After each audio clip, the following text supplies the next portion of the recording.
Hey, how's it going out there, everybody? Hope everybody's having a great day. I want to talk to you today about some reefer work, refrigerated, temperature controlled, whatever they call it. Let's talk about it. So I know since that thing that happened back in 2020, a lot of people have gotten into refrigerated freight, and a lot of new people still wanting to get into it. I love the saying that, everybody's got to eat. It's really not a floor for reefer, though, if you think about it, because everybody just jumps into it when things get tight in other divisions of trucking, so I really don't put much merit into that. But there are a lot of people that want into it, and they want into it, if it's the right, I always say pick the freight that's best for you.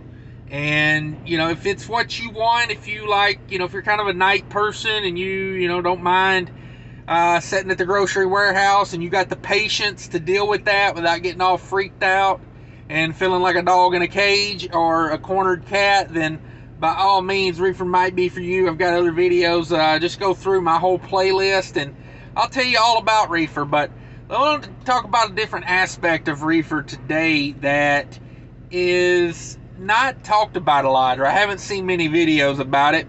And just so you know, when you put refrigerated product in that trailer, you're carrying food that's going to feed possibly thousands of people. So you got to be respectful of that, in my opinion. Keep your trailer clean. Food grade means, sweep it out at least. If you hauled chicken before, and you're going to get produce, get the thing washed out, get it cleaned up a little bit, So with that being said, let's talk about when you do load that produce. Now, anybody know what this is? Anybody seen these before? This is a temp tail 4.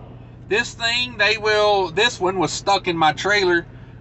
They just stick it, got some nice 3M foam there, still sticky.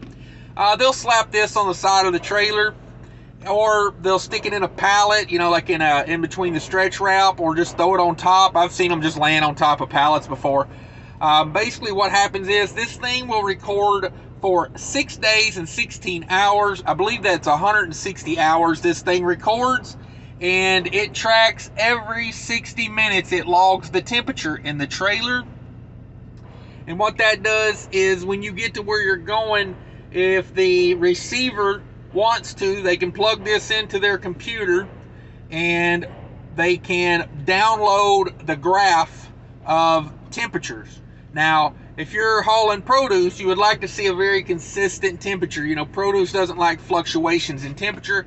You'll see these in some other products. I mean, I've had frozen food loads that have had these in them before. They're different shapes, they're different sizes. A lot of times it will be marked on the bill of lading. It will say temp tail number, and then they got these numbers here I blocked out because, this wasn't even for my load I done. This was in this trailer when I picked it up. So, but I don't show customers and stuff, so I blocked it out. But, they didn't even take it out of the trailer. So apparently they weren't too concerned about it. But these things are for real. If they tell you produce, and you better be running it at what temperature they got, and you better be maintaining that temperature. I was at Reinhardt a few months ago.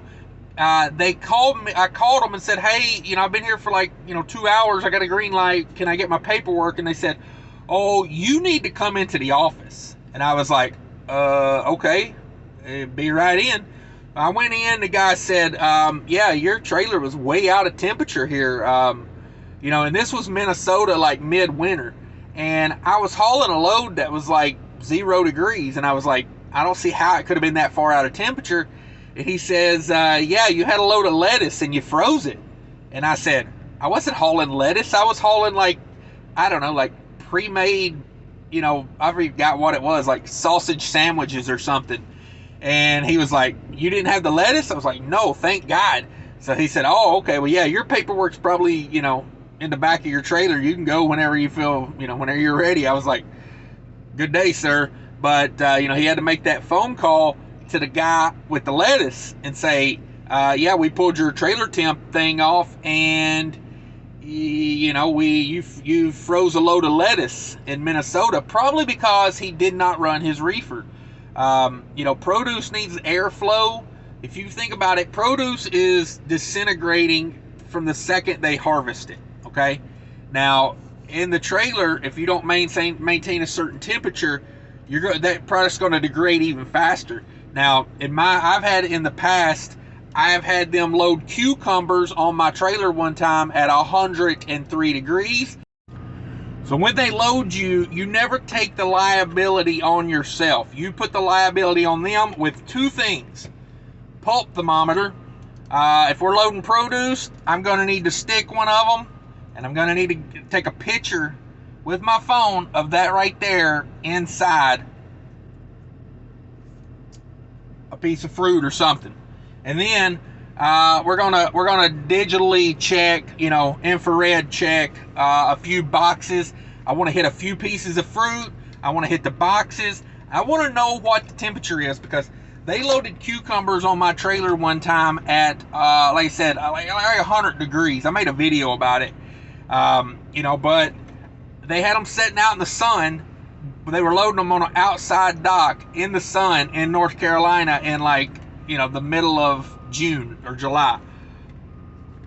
Right here, that saved me, because when I turned the reefer on to I think they wanted them at 45 degrees or something like that.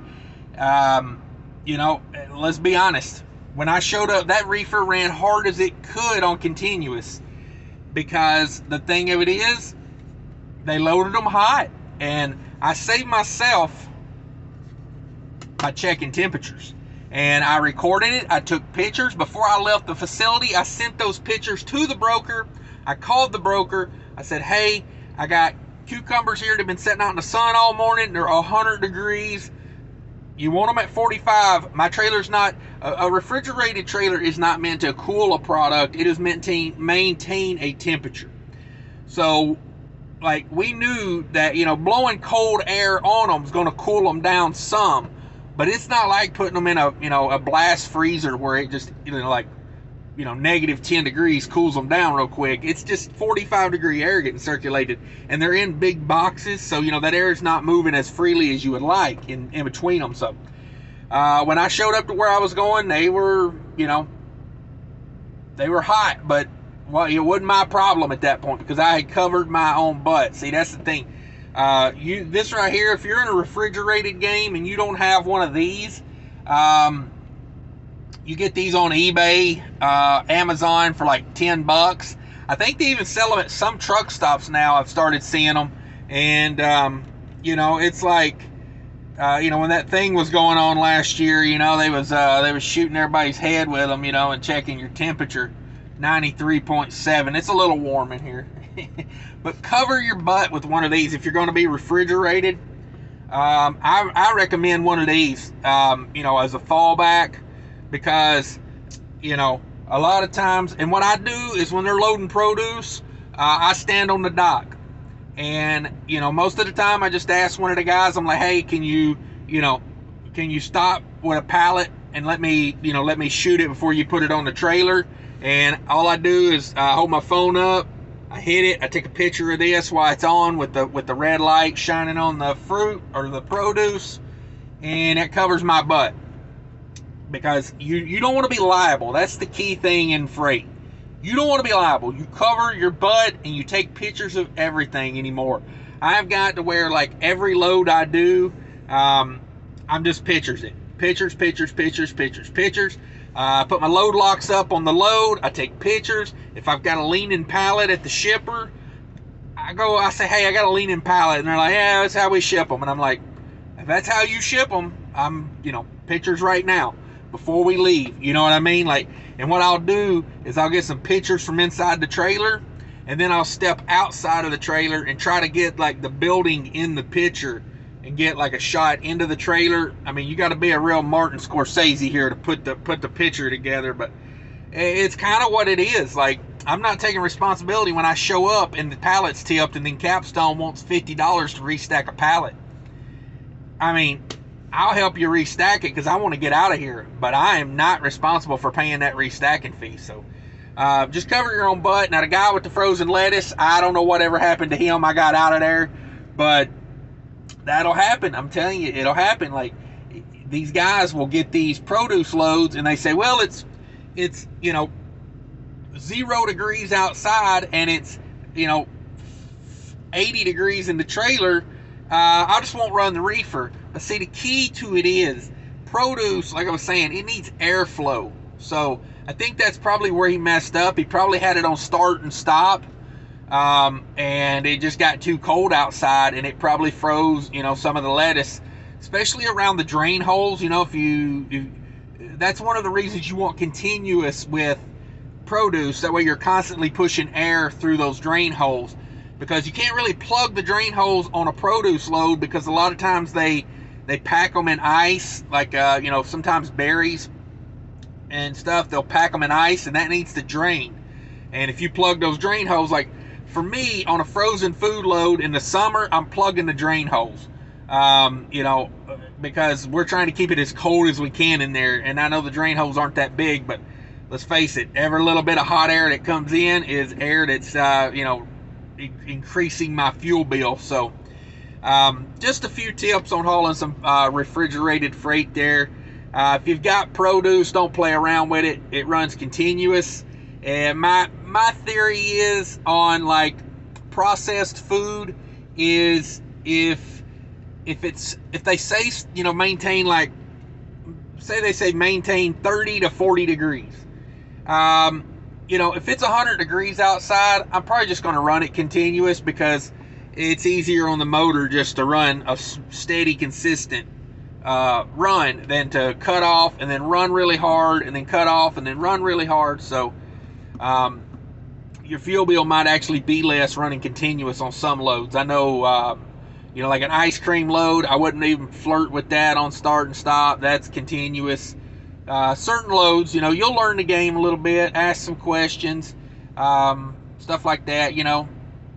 It gets better, it gets easier, like everything else. So if you like this video, be sure to hit the thumbs up. Let me know we need to make more of these. And if you're not subscribed, think about subscribing. I do appreciate all my subscribers. You guys are the best. Come join me for a live show, and check out that description down below for my merchandise. You got a link to merchandise down there. Mudflap, TikTok, all those things are down there. Go check it out. Thanks for watching, everybody. Take care of each other. Later.